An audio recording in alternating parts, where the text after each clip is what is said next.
የዛሬው የቲቪ ችግራችን ደግሞ እንደምታዩት ቲቪው ይከፍታል። ማንኛውንም ነገር ስታዙት ያዛል። ግን ኤችዲኤምአይ እንደምትመለከቱት ኤችዲኤምአይ 2 ነው የሚለው። ሪሲቨራችንን ከከፈትን በኋላ እዚህ ጋር መተን ኤችዲኤምአይ 2 ላይ ስንሰካው ቲቪው ከሪሲቨር ጋር አይገናኝም። በኤቪም በኤችዲኤምአይም ቲቪው እንደምትመለከቱት አይገናኝም። እዚህ ጋር ኤችዲኤምአይ 2 ብቻ ብሎ ነው የሚቀረው። ስለዚህ ይሄ ቲቪ እንደዚህ የሆነበት ዋናው ምክንያት ይሄም ቲቪ በመብረቅ የተነሳ ነው እንደዚህ የሚሆነው። ኤችዲኤምአይም ኤቪም የማያነብ ቲቪ ማይክሮ በመቀየር እናስተካክላለን። ይሄ ቲቪ ደግሞ አስቸጋሪ የሚያደርገው ነገሩ ምንድነው? እዚህ ጋር እንደምትመለከቱት ኤልቪዲኤስ ኬብላችን ኖርማሊ ይሄን ኬብል ነው የሚጠቀመው። ይሄ ኬብል ደግሞ ማለት እዚሁ ላይ ነገሮችን የሚጨርስ ቦርድ ነው። ስለዚህ ይሄንን ቦርድ ማግኘት ስለማንችል ገበያ ላይ እስከዛሬ የምናገኛቸው ቦርዶች ልክ እንደዚህ ኤልቪዲኤሳቸውን ይሄንን ሰክተን ነው ኤልቪዲኤስ የምንጠቀመው። ስለዚህ ይሄኛው ኤልቪዲኤስ እና ይሄኛው በጣም የተለያየ ነው። ይሄ ቦርድ ገበያ ላይ የለም። ማይክሮም የመሞቅ ባህሪ የለውም፣ ሾርትም አላደረገም።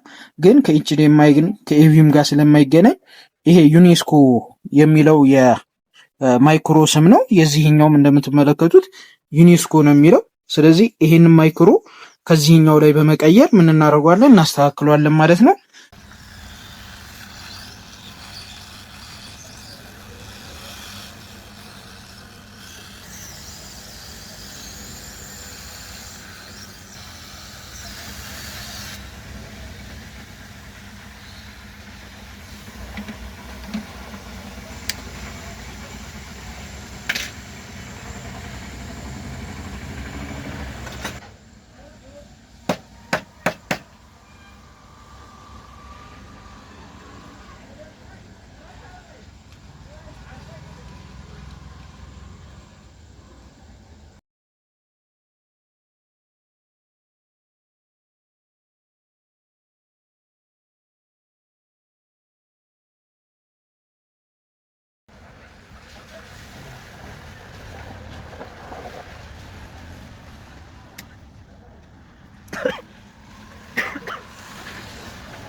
ይሄን ቦርድ ይቺን የምትመለከቷት ማይክሮ እንግዲህ ቅድም የቀየርናት ነች።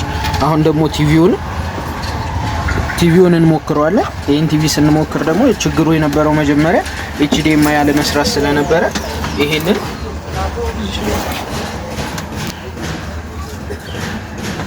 ይሄው ቲቪው ከፍቷል። ያ ማለት በትክክል ማይክሮ ተቀምጧል ማለት ነው። ከዛ ውጪ ይሄን ኤችዲኤምአይ 1 ብሎ ከፍቶልናል። ስለዚህ እዚች ጋር ከጎናችሁ ሆነን የደስታችሁ አጋፋሪ ነን።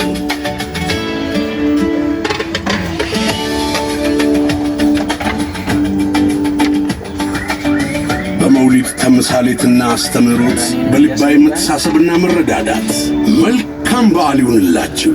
እንግዲህ ማይክሮን ቀይረን HDMI ወይም AV አላንም ያላችሁ ችግር ይሄም የመብረቅ ችግር ሲሆን ማይክሮን በመቀየር ማስተካከል ይቻላል ማለት ነው። አምራቾችና ደብረ ብርሃን ላይ ማንኛውንም ኤሌክትሮኒክስ ዕቃ ሁለገብ የንግድ ትስስር ይፈጥራሉ።